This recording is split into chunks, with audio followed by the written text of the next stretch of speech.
எல்லோருக்கும் வணக்கங்க. இவன் என்னடா எப்போ பாரு செல்லம் 3:30 3:45 காமிப்பா, இன்றைக்கி அடுப்பை காமிக்கிறா அப்படின்னு தானே பார்க்குறீங்க. சாயந்தரம் சமைக்கும்போது எடுத்த வீடியோ தாங்க.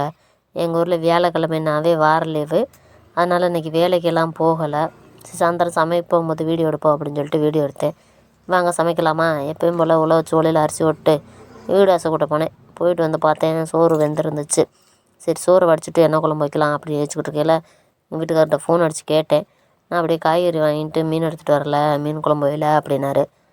சரி செத்த நேரம் அடுப்பு கிடக்கட்டும், ஃப்ரீயாக கிடக்கட்டும் அப்படின்னு சொல்லிட்டு வெங்காயம் தக்காளி அறுத்துட்டு குழம்பு கூட்டி வைக்கலாம் அப்படின்னு சொல்லிட்டு வந்து பார்த்தேன். சரி தீயை பொடிக்க வச்சுட்டு எண்ணெய் ஊற்றி வெந்தயம் அள்ளி போட்டேன். நல்லா வெந்தயம் பொரிஞ்சதுக்கப்புறம் கொஞ்சோண்டு கருவேப்பிலை வெங்காயம் இதெல்லாம் போட்டு வதக்கினேன். வெங்காயம் நல்லா வதங்கிக்கிட்டு இருக்கட்டும் அப்படின்னு சொல்லிட்டு தீ எரிச்சுட்டேன். தீ எரிச்சு விட்டு பார்த்தேன், நல்லா வெங்காயம் வதங்கி இருந்துச்சு.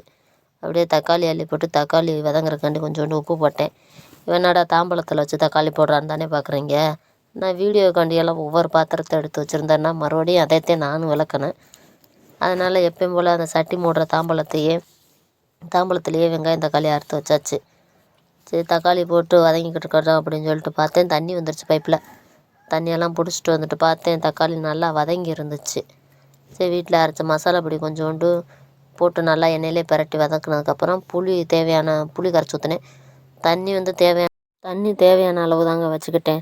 சரி குழம்பு கொதிச்சுக்கிட்டே இருக்கட்டும் அப்படின்னு சொல்லிட்டு பாத்திரத்துக்கு விளக்க போயிட்டேன். விளக்கிட்டு வீட்டுக்குள்ளே வந்து எங்கள் வீட்டுக்காரர் வந்துட்டார். இந்தால மீன் அப்படின்னு சொன்னார். மீன் அறுத்தே வாங்கிட்டு வந்துருந்ததுனால நல்லா 4-5 அலசு நல்லா அலசுனதுக்கப்புறம் குழம்புல போட்டேன். குழம்பு போடையில் தான் வீடியோ எடுக்க முடிஞ்சிச்சு. அதுக்கப்புறம் குழம்பு எப்படி இருக்குன்னு பார்க்குறதுங்காட்டி என் மகங்க சொல்லிட்டாங்க, ஏம்மா பசிக்குதுமா, நீ குழம்பு வச்சது போதும், வீடியோ எடுத்தது போதும், நீ முதல்ல சோறை ஊற்றுமா அப்படின்ட்டாங்க. அவங்களுக்கு சாப்பாடு போட்டு கொடுத்துட்டு நாங்களும் சாப்பிட்டு தூங்கிட்டோம். இப்படி தாங்க நான் மீன் குழம்பு வைப்பேன். நீங்கள் மீன் குழம்பு எப்படி வைப்பீங்கன்னு மறக்காமல் கமெண்டில் சொல்லிட்டு போயிருங்க. அப்படியே எங்கள் மீன் குழம்பு எப்படி இருக்குன்னு மறக்காமல் சொல்லிட்டு போயிருங்க. ஓகே பாய்ங்க. எப்படி இருக்குன்னு சொல்லுங்கள்.